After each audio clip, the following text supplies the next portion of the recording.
भावं भोक्ष्यामि नियम सारं केवली शुद्ध केवली गण्यम्। नियम सार जी परमागम ग्रंथ है। इसके अजीब अधिकार की अंतिम गाथाएं हैं। इसमें गाथा नंबर 33, इसकी स्वाध्यायपन प्रारंभ करते हैं। गाथा सूत्र है जीवादीद बाणम पकिट्टण कारणम हवे कालो धम्मादि चौवणम सहाव गुण पज्जया होन्ति। जीव पुद्गलादि पदार्थ ने परिणमन कारण काल छे। धर्मादि चार स्वभाव गुण पर्यायवंत पदार्थ छे। इसकी उत्थानिका के रूप में मुनिराज कहते हैं कि यह कालादि शुद्ध अमूर्त अचेतन द्रव्यों के स्वभाव गुण पर्यायों का कथन है। यहाँ लिया कालादि, काल आदि शुद्ध अमूर्त अचेतन।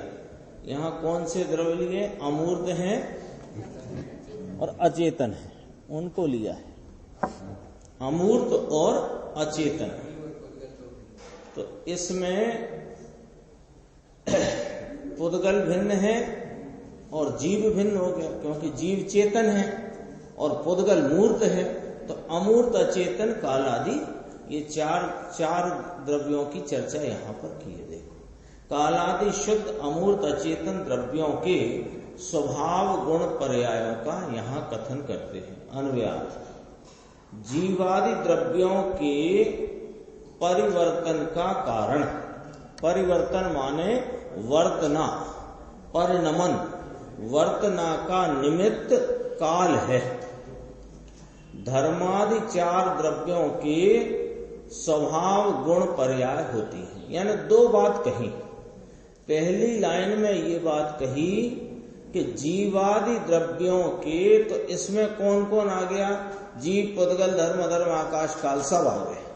जीवादि द्रव्यों के परिणमन, परिवर्तन का कारण या वर्तना का निमित्त, वह काल द्रव्य है। एक बात कही। फिर कहा धर्मादि चार द्रव्यों के स्वभाव गुण पर्याय होती है। जो अपन ने उत्थानिका में पढ़ा ना, धर्मादि माने धर्म, अधर्म, आकाश और काल, ये चार अचेतन और अमूर्त द्रव्य हैं। ये चार द्रव्य अचेतन हैं और अमूर्त हैं। तो इनकी स्वभाव गुण पर्याय होती हैं। ये यहाँ पर आचार्य कुंद भगवान ने सूत्र में दो बातें कही। इसकी टीका देखते हैं। देखो, पहली लाइन तो अपन ने पढ़ी थी उत्थानिका के रूप में, दोबारा पढ़ते हैं। यह काल आदि शुद्ध अमूर्त अचेतन द्रव्यों के स्वभाव गुण पर्यायों का कथन है। मुख्य काल द्रव्य, यहां पहले लिया मुख्य काल द्रव्य। फिर कहते हैं जीव, पुद्गल, धर्म, अधर्म और आकाश पांच अस्तिकायों की पर्याय नाम पर्याय परिणति, पर्याय परिणति, परिणमन, वर्तना, पर्याय परिणति का हेतु होने से, हेतु नाम निमित्त होने से उसका लिंग परिवर्तन है। लिंग नाम चिन्ह। काल द्रव्य की बात करी पहली बार। ये जो 2.5 लाइन है ना, ये पहले काल द्रव्य की बात है। काल द्रव्य क्या है कि जीव, पुद्गल, धर्म, अधर्म, आकाश, ये 5 अस्तिकाय, इन 5 अस्तिकायों की परिणमन पर्याय परिणति का निमित्त हेतु होने से उसका चिन्ह क्या बना? काल द्रव्य का लक्षण क्या बना? चिन्ह क्या बना? कि उसका चिन्ह बना परिवर्तन, परिणमन, वर्तना। अर्थात काल द्रव्य का लक्षण वर्तना हेतुत्व है ऐसा यहां कहा है। सब द्रव्य अपनी अपनी परिणमन शक्ति से परिणमते हैं और अपनी अपनी परिणमन शक्ति से परिणमते हैं। उसमें काल द्रव्य के परिणमन को अनुकूल देखकर उसमें निमित्त पने का उपचार किया गया है। अभी चल रही थी ना 372 गाथा, प्रत्येक द्रव्य अपने स्वभाव से उपजता है। कोई द्रव्य अन्य द्रव्य के स्वभाव से उपजता हमने तो देखा नहीं, ऐसा सर्वज्ञ भगवान कहते हैं। कोई घड़े को हमने कुम्हार के स्वभाव से उपजता देखा नहीं। कुम्हार अपने स्वभाव से उपजता है और घड़ा मिट्टी के स्वभाव से उपजता है। आया था ना उसमें वही वो निमित्त नैमित्तिक का मूल बिंदु वहां पर 372 गाथा में चला था। आज जो चली थी, कल से फिर अपनी वो 73 गाथा प्रारंभ होगी, वो जो क्रम कर्ता कर्म अधिकार का है वहां। अभी देखो यहां क्या कहा, काल द्रव्य का लक्षण वर्तना हेतुत्व है, ऐसा यहां कहा है। अब दूसरी बात इसी सूत्र में क्या कही गई है कि दूसरी बात ये है कि धर्म, अधर्म, आकाश और काल, ये 4 द्रव्य हैं। धर्म द्रव्य, अधर्म द्रव्य, काल द्रव्य, आकाश द्रव्य।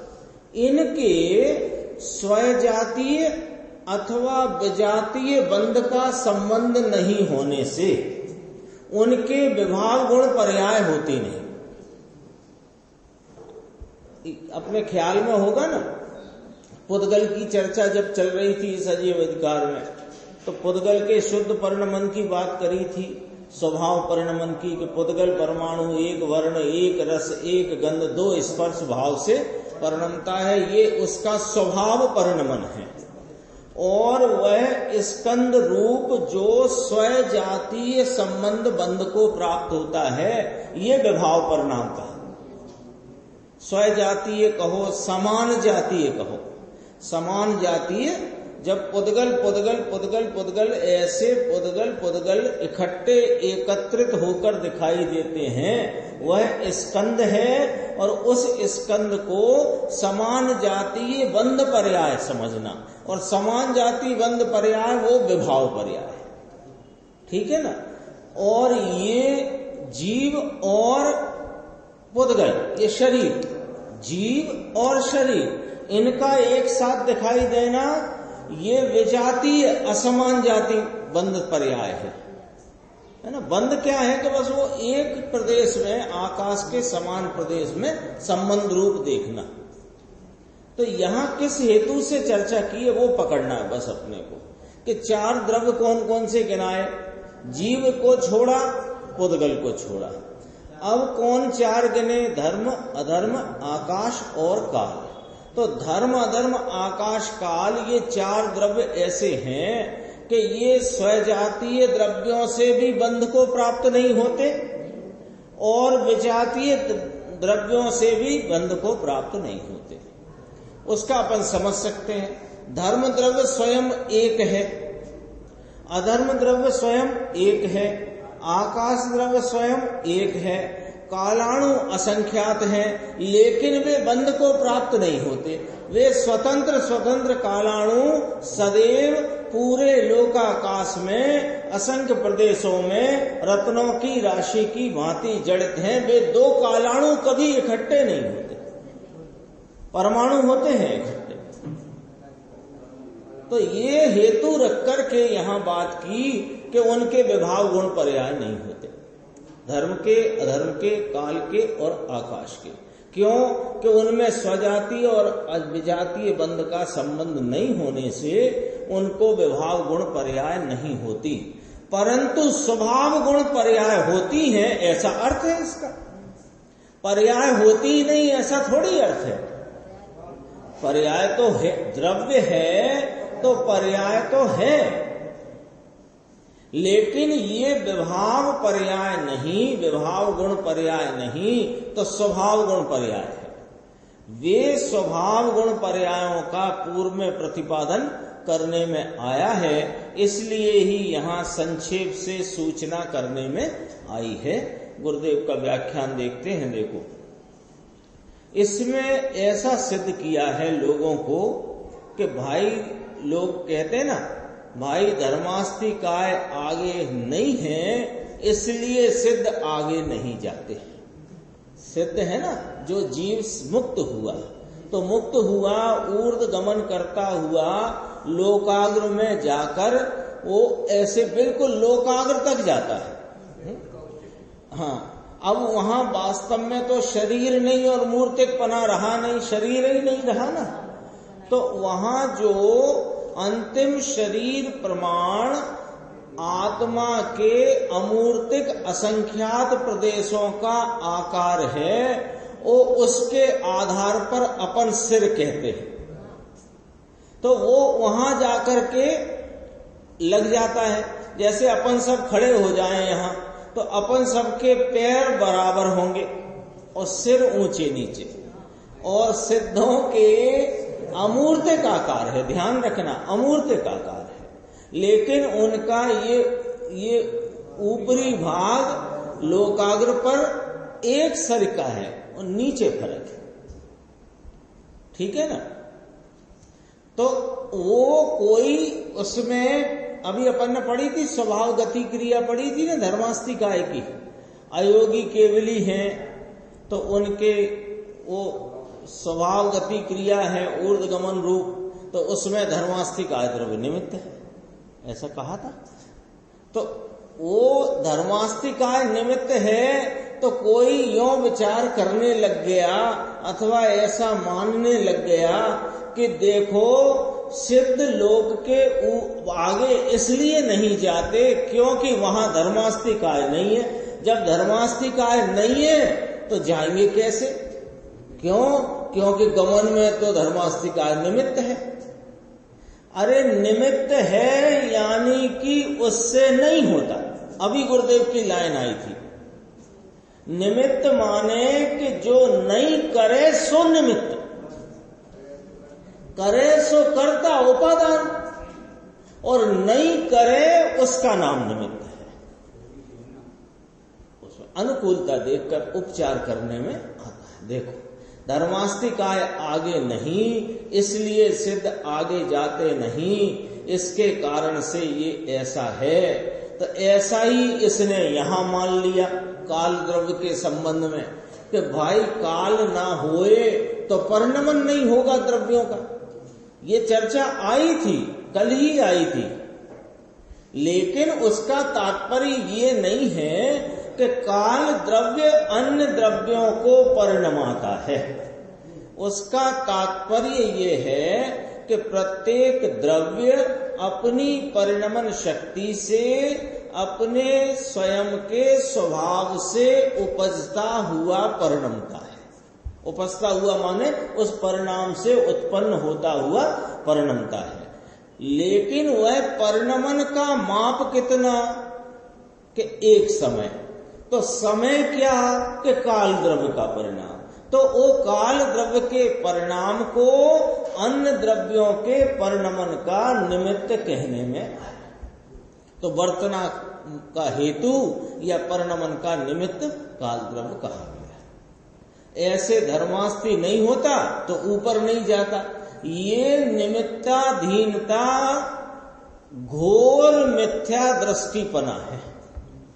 निमित्ताधीनता किसे कहते हैं?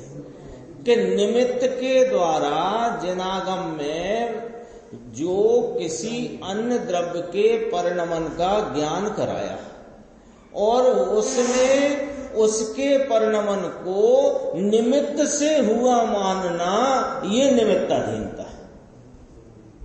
जैसे जीव के मोह राग देश परिणाम के निमित्त से पुद्गल कर्मों का बंध होता है, तो जीव के मोह राग देश परिणाम के निमित्त से पुद्गल कर्मों का बंध होता है। इसके अलावा कोई दूसरी प्रकार लिखा हो तो बताओ जिनवाणी में। इतना जरूर है कि बार बार निमित्त शब्द न लिख करके ये लिखा कि जीव के मोह देश परिणाम से पुद्गल कर्म बनते हैं। तो इसने निमित्ताधीनता इस अज्ञानी की क्या रही कि इसने यूं पकड़ लिया कि जीव द्रव्य कर्म बांधता है, पुद्गल कर्म बांधता है। ऐसा ये क्या कहलाया? ये निमित्ताधीन मिथ्या दृष्टि। ऐसे ही सिद्ध लोकाग्र के ऊपर इसलिए नहीं जा पाते क्योंकि वहां धर्मास्तिकाय नहीं है, इसका नाम है निमित्ताधीन मिथ्या दृष्टि। तो ये फिर बात कही क्यों जनागम में मुकेश भाई? क्यों कही कि धर्मास्तिकाय निमित्त है? अभी गाथा निकली 31 नंबर, उसमें अयोगी केवली का पूरा वर्णन किया। 6 अपक्रम से रहित हैं, पंच परावर्तन से जो मुक्त हुए हैं, सब बात आई थी ना। तो इतनी वर्णन करके भी आपने धर्मास्तिकाय को वहां निमित्त सिद्ध किया। तो काय को किया कि धर्मास्तिकाय द्रव्य है जगत में, उसकी सिद्धि करने के लिए कहा। कोई यूं कहे कि धर्मास्तिकाय द्रव्य है ही नहीं, तो ऐसा नहीं। तो है तो उसका कार्य क्या? कि उसका कार्य स्वयं तो गति रूप परिणमता है नहीं, और स्वयं गमन करते गति करते जीव और पुद्गलों के गति परिणाम में निमित्त होता है, ऐसा धर्मास्तिकाय है। तो इसी आधार पर ये कह देना कि जहां धर्मास्तिकाय लोकाकाश प्रमाण है ना, तो लोक के बाहर धर्मास्तिकाय नहीं और लोक के बाहर सिद्धों का गमन नहीं। तो हाँ, वो तो लोक, हाँ वो भाई साहब कह रहे हैं बराबर है। लोक का जीव लोक में रहेगा, क्योंकि लोकाकाश में ही 5 द्रव्य 6 द्रव्य होकर के 5 अन्य द्रव्य वहां पाए जाते हैं। लोक के बाहर 5 द्रव्य नहीं पाए जाते हैं। तो ये निमित्त के द्वारा पदार्थ की सत्ता की सिद्धि अपने को कराई गई है। तो कराई गई है तो ये निमित्त के को ही उसके कारणपना मान करके ये अज्ञान खड़ा हो जाता है। इसमें देखो, मुमुक्षु ने प्रश्न किया, सिद्धों को परतंत्र मान लिया, फिर तो धर्मास्तिकाय लोकाकाश के बाहर नहीं है, इसलिए सिद्ध लोक के आगे नहीं जाते। ऐसे करके ये तो सिद्धों को परतंत्र माना।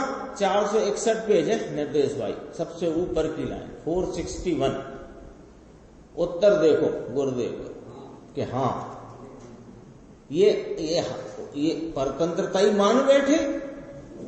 ये अनेकांत नहीं होता ना। अनेकांत कब कहलाता है कि कथनचित स्वतंत्र कथनचित परतंत्र कहो, तब ये स्वतंत्र तब ये अनेकांत, ऐसा वो कोई माने। तो यहां तो कहते हैं कि सर्वथा स्वतंत्र हैं सब जीव, परतंत्र किंचित नहीं, इसका नाम अनेकांत। अनेकांत का की व्यवस्था समझना पड़ेगी, अन्यथा भूल हो जाएगी। भूल हो जाएगी। इस गिलास में दूध भी है और चाय भी है, ये कौन सा अनेकांत हुआ? अनेकांत ये हुआ इस गिलास में दूध ही है, चाय नहीं। ये ठीक हुई कि नहीं बात? तो वस्तु, जीव, पदार्थ, जगत के पुद्गल आदि अनंत परमाणु स्वतंत्र ही हैं, परतंत्र नहीं, इसका नाम अनेकांत है। क्या हो? अरे 33वीं गाथा लेते हैं। देखो, ये तो शुरू में थोड़ी चर्चा ली, अब देखो, यह काल आदि शुद्ध अमूर्त अचेतन द्रव्यों के निज स्वभाव गुण पर्यायों का कथन है। निज स्वभाव गुण है ना, तो इसके तो सब स्वभाव गुण ही हैं और स्वभाव पर्याय है, ये 4 द्रव्यों के। उसकी चर्चा की है। मुख्य काल द्रव्य पहले लेना, मुख्य काल द्रव्य जीव, पुद्गल, धर्म, अधर्म और आकाश, ये 5 अस्थि काय कहे गए हैं। इसकी भी गाथा आने वाली है। तो ये 5 अस्थि कायों की पर्याय परिणति का हेतु होने से 5 अस्थि की पर्याय अस्थि काय की पर्याय परिणति का हेतु होने से उसका लिंग नाम चिन्ह परिवर्तन है। अर्थात काल द्रव्य का लक्षण वर्तना हेतुत्व है। वर्तते हैं पदार्थ, उनको निमित्त होना। लिखा है ना, भाषा में पकड़ में आ जाती है। वर्तमान में देखो टीटू भाई, कोई ये महापुरुष की वाणी लिखी तो एक अक्षर नहीं लिखा उन्होंने। कभी कभी खुद की डायरी में थोड़ा बहुत लिखते थे, मन में आ जाए, मौज आ जाए तो पेंसिल से लिखते थे, थोड़ा सा लिखते थे, वो भी कभी कभार। कोई बहुत बात जच गई या पुस्तक नहीं है और किसी और की पुस्तक में से पढ़ा है तो लिख लिया, ऐसे करके। हाँ, जैसे कि मोक्षमा प्रकाशक का 7वां वो उन्हें ग्रंथ मिला किसी उपाश्रय में रखा हुआ। पहले स्थानकवासी में थे ना वो, तो उपाश्रय में रखा हुआ मिला। अब वो उपाश्रय का ग्रंथ उन्हें तो आगे निकल जाना है, तो कैसे ले जाएं? तो उनने पेंसिल से 7वां अधिकार हाथ से लिख लिया आगे पढ़ने के लिए। तो कम लिखते थे, कहना ये है। लेकिन आप देखो कि उनके प्रवचन आज छप गए, अक्षरशः, शब्द से सब, अक्षर अक्षर छप गया और अक्षरशः छप करके जिनवाणी हो गया।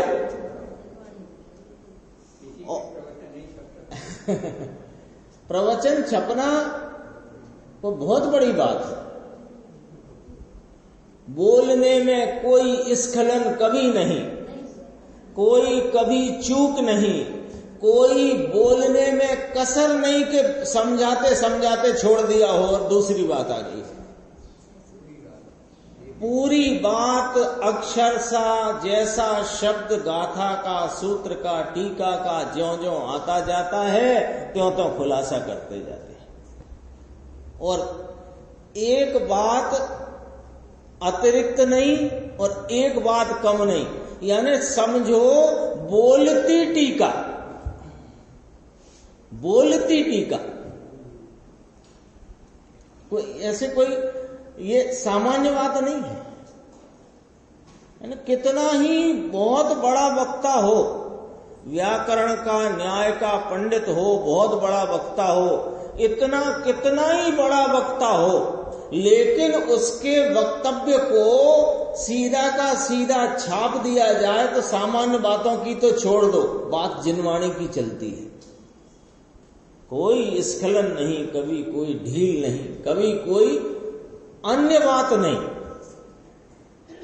कभी अन्य बात आती है तो वहीं के वहीं 2 मिनट में समेटकर सिद्धांत पर घटित कर देते हैं। देखो क्या कहते हैं, इतनी सी लाइन देखना, वर्ते छे तेने निमित्त थबू एनु नाम वर्तना हेतु। ले, वर्तना का हेतु क्या होता है? अपन पढ़ते हैं ना, सिद्धांत प्रवेशिका में पढ़ा, काल द्रव्य की क्या परिभाषा है कि जो जीवादि पदार्थों के परिणमन में वर्तना का हेतु बना जिसको है वो काल द्रव्य है। ऐसी परिभाषा है ना लगभग। अब उसका वर्तना हेतु क्या होता है? एकदम सरल, वर्ते छे तेने निमित्त होवू, यानी जो वर्तते हैं पदार्थ उनको निमित्त होना, इसका नाम वर्तना हेतु। तो वे वर्तते हैं पहले, ये सिद्धि है, ये हेतु है सो वर्तते हैं, ये सिद्धि नहीं है। वे वर्तते हैं, उनके वर्तन परिणमन में ये हेतु है, ये बात सिद्ध की। ऐसे वर्तना हेतु काल द्रव्य का लक्षण है। पर्याय परिणति का हेतु, ऐसी भाषा है ना, पर्याय परिणति का हेतु यानी जीव के, पुद्गल के, धर्म के, अधर्म के, आकाश के 5 अस्थि काय बताए ना, इनकी अवस्था की पर्याय पर्ण में इसका हेतु है, उसका लिंग नाम चिन्ह परिवर्तन है, अर्थात काल द्रव्य का लक्षण वर्तना हेतुत्व है। अब दूसरी बात जो इस सूत्र में कही गई, क्या? धर्म, अधर्म, आकाश और काल, इनके स्वजातीय अथवा के विजातीय बंध का संबंध नहीं होने से, कहो धर्म अधर्म स्वजातीय में भी संबंध नहीं और पर के साथ भी कोई संबंध नहीं, है ना? धर्म अधर्म आकाश काल सभी ले लेना, इसमें 2 बताए हैं। परमाणु के साथ भी संबंध नहीं, ऐसा कहते हैं। उनके विभाव गुण पर्याय होती नहीं।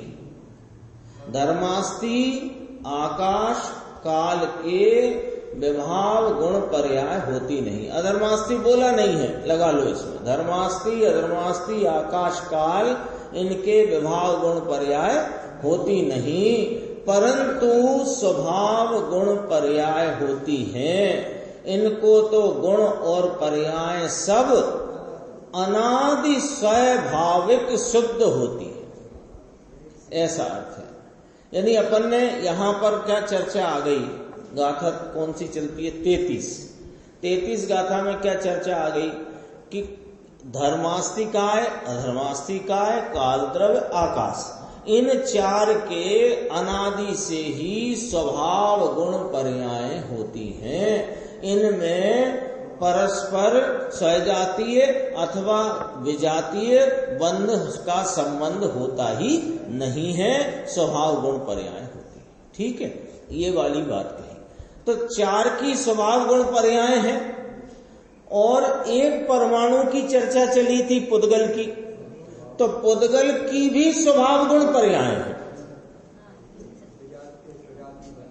बस उसकी एक बात शामिल रखना कि वे पुद्गल परमाणु अन्य पुद्गल परमाणुओं से बंध भाव को प्राप्त होकर स्कंद रूप दिखाई देते हैं, सो उनको विभाव पर्याय कहने में आया।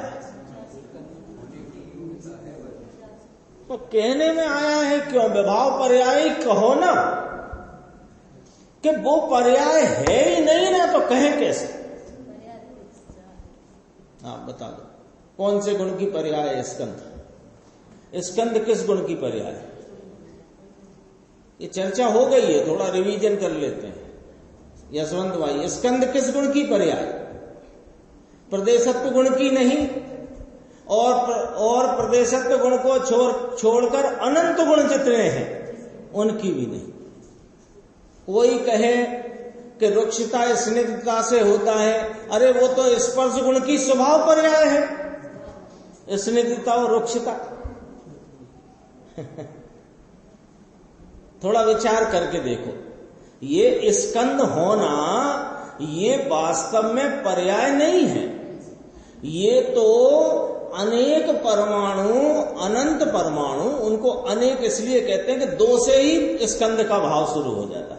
तो अनेक परमाणु अपने अपने शुद्ध परिणमन स्वभाव भाव से परिणमते हुए एक साथ जो संबंध में दिखाई देते हैं, उस दिखते हुए भाव को स्कंद कहा और इसलिए उसे विभाव पर्याय कहा।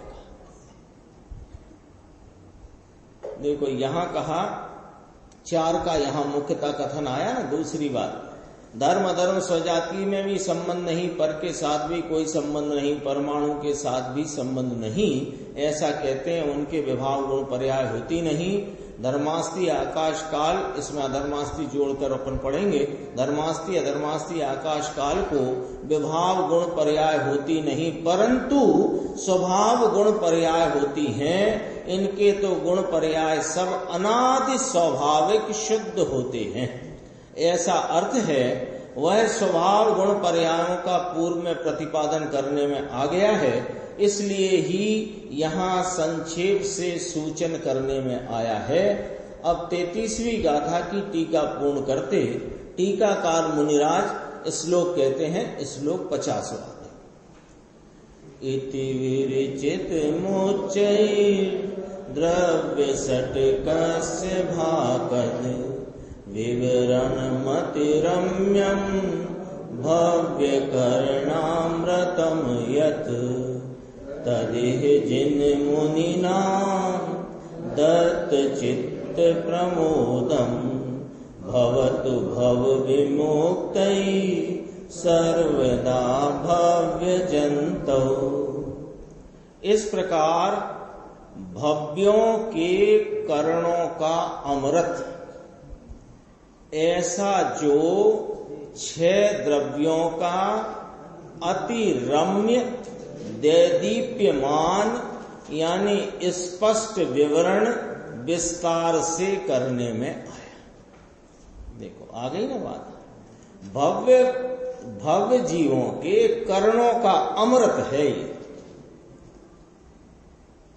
ये भव्य जीवों को ये 6 द्रव्य 7 तत्व की चर्चा सरस लगती है, नीरस नहीं लगती है, उसे अमृत स्वरूप लगती है। क्यों कि वस्तु स्वरूप को जानने से जो अनादि अज्ञान है वो मिटता है और स्वयं का ज्ञान स्वभाव अपनी ज्ञान परिणति में प्रकट अनुभव में आता है।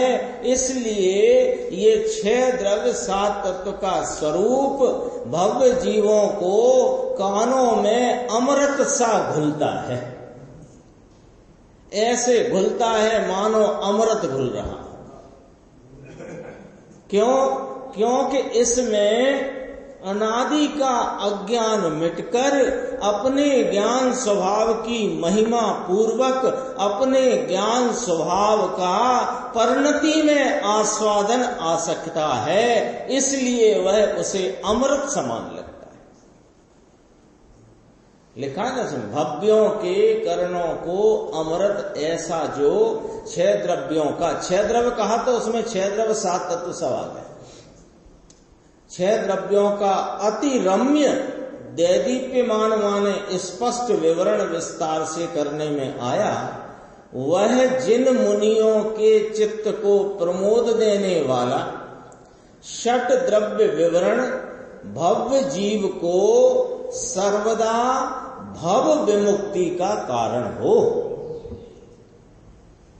ये कैसा विवरण है कि जिन मुनियों के चित्त को प्रमोदित करने वाला है और यह विवरण भव्य जीव की भव विमुक्ति का कारण है। हो करके ऐसी भावना कहते हैं, हो माने है। गुरुदेव का व्याख्यान देखो। इस प्रकार भव्यों के कर्णों को अमृत ऐसा, भव्य किसे कहा कि लायक प्राणी, लायक प्राणी, इसको ये 6 द्रव्य की प्रतीति आती है। कहते हैं इसके कान में भव्य जीवों को ऐसे जो 6 द्रव्य हैं ऐसा कान में श्रवण आता है तो इसे अमृत लगता है। कर्णों को अमृत ऐसा जो 6 द्रव्यों का अति रम्य दैदीप्यमान स्पष्ट विवरण विस्तार से करने में आया, लो समझ में आया। वह जिन मुनियों के चित्त को प्रमोद देने वाला वीतरागी दृष्टिवंत और वीतरागी चारित्रवंत मुनियों के चित्त को प्रमोद देने वाला, इस जात का विकल्प है ना। ये प्रमोद जो है ना, ये आनंद नहीं, प्रमोद ये विकल्पात्मक भाव है। प्रमोद है ये विकल्पात्मक भाव।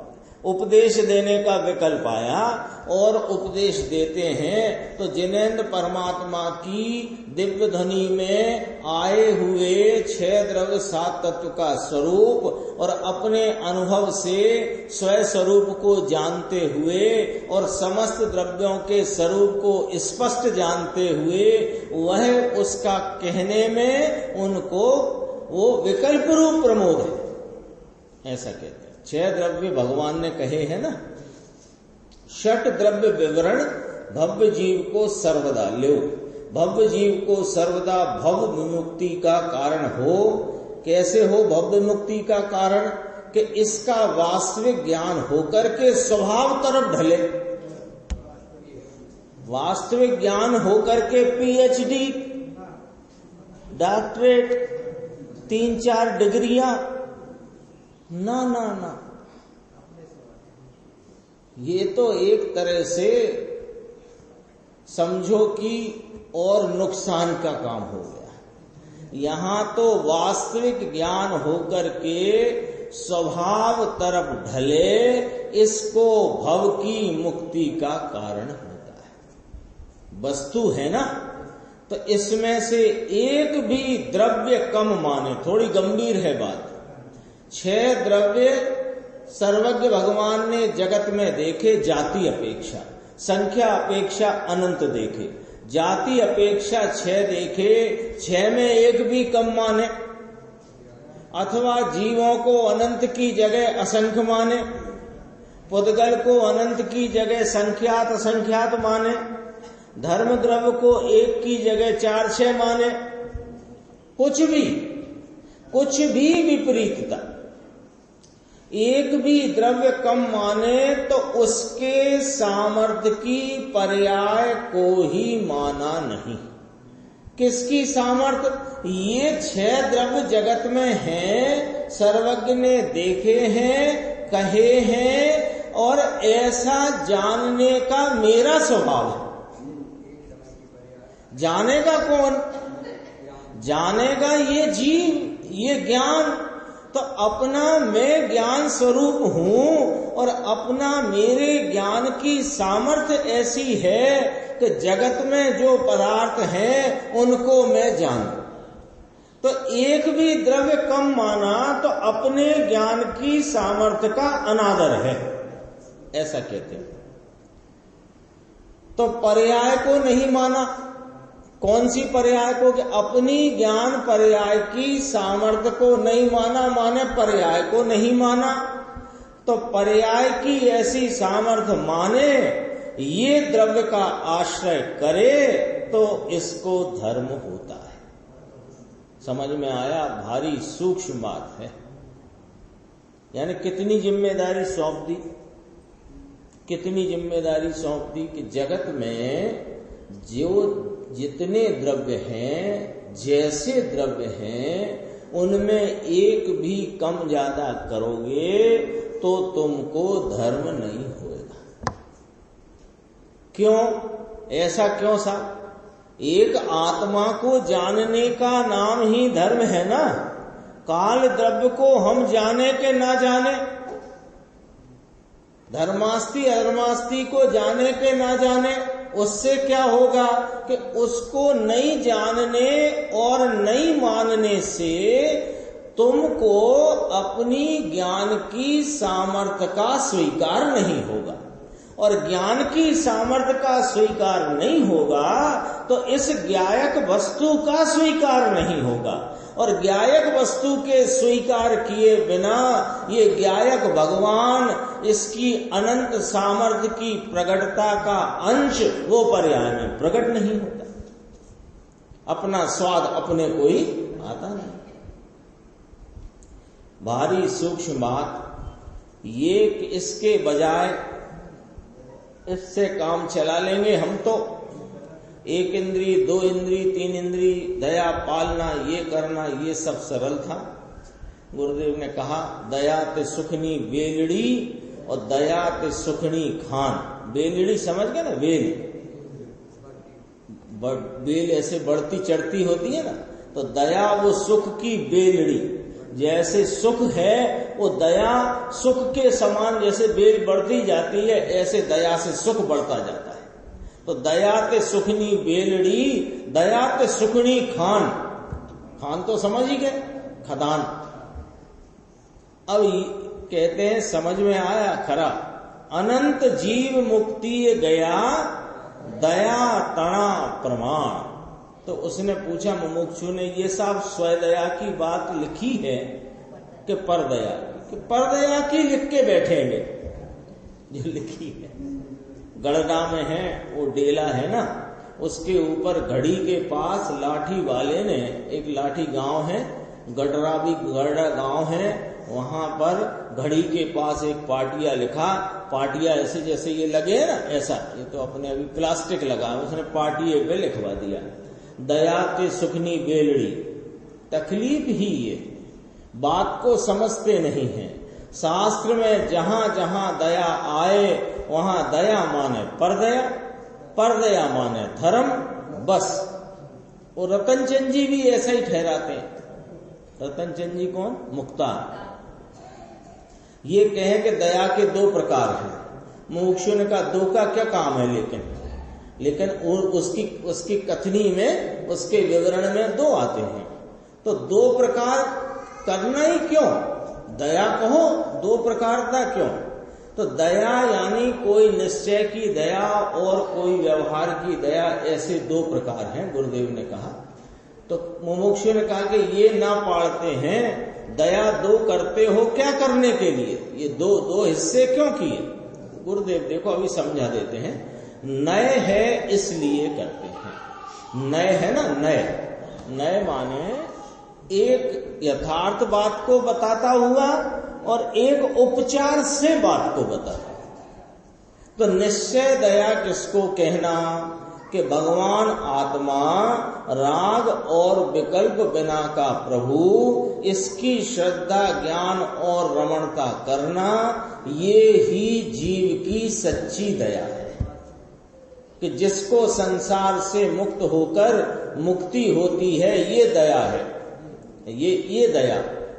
और पर की दया का तो विकल्प है, राग है, वास्तव में तो अपनी हिंसा है इसमें। ये 6 द्रव्य का स्वरूप कहा। अब गाथा 34 में ये कहेंगे भव्य जीव को ये तो इसी का था, भव्य जीव को सर्वदा भव्य मुक्ति का कारण हो। और 34वीं गाथा में ये अस्थिकाय कौन है, ये इसकी चर्चा अपनी आगे चलेगी।